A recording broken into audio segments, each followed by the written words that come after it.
once you walk in or you call in or you enter the information on the website, there will be a prioritization process that will take place. So even though in phase 1 we're talking about healthcare workers, older healthcare workers will be prioritized over younger healthcare workers.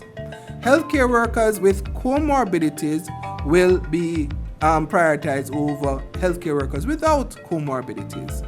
Healthcare workers in high exposure areas, so for example, healthcare workers who work directly on the COVID ward or in A&E will be prioritized over other healthcare workers that are not in those high exposure areas.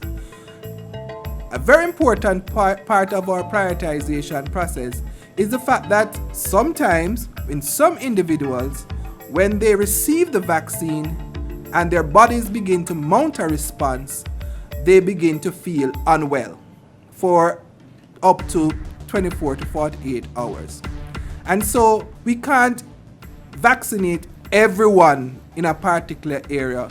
So if we are vaccinating police officers, we can't vaccinate the entire police station because in one go. After the prioritization process has been done, and this will be done by a software solution, the next phase will be that a daily vaccination schedule will be prepared.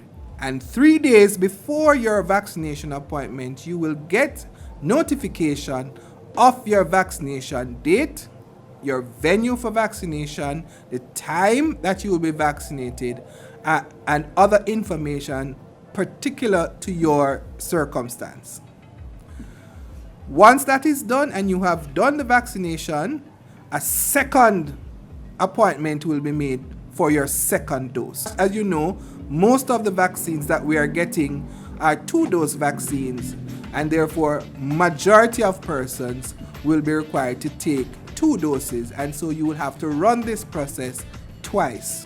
What happens at our vaccination centers? Our vaccination centers has 5 stages: registration, counseling, vaccine administration, observation, and documentation.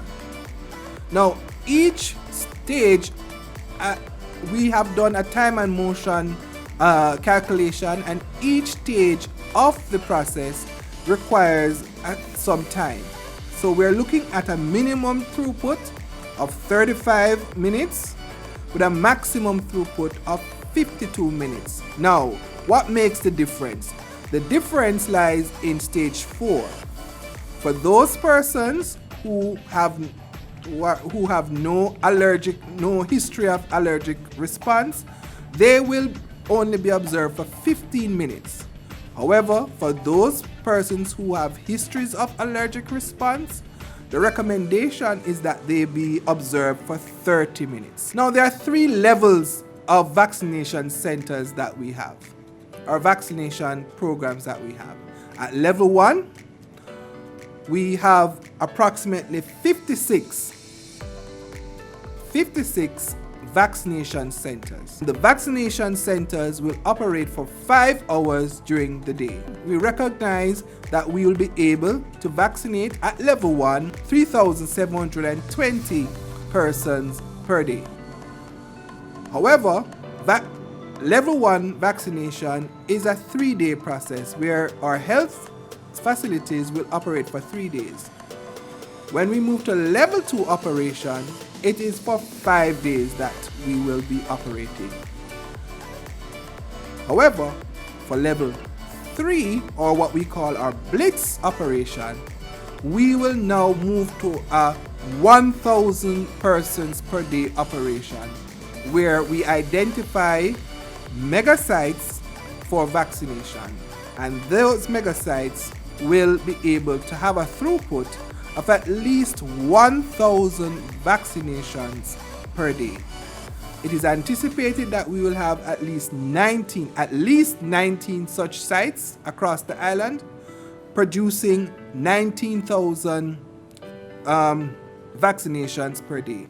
These sites will only operate on the weekends, Fridays, Saturdays, and Sundays. So overall, We begin and end phase 1, March to June. Phase 2 will begin and end May and end on October. And phase 3 will begin August and end in March. So there is some overlap. It will be mounted on our website, on the Ministry of Health and Wellness's website, for those who want to go back and look over in details. It is an ideal scenario for us in terms of the arrangements that are being made, and we clearly, it is intended to be a roadmap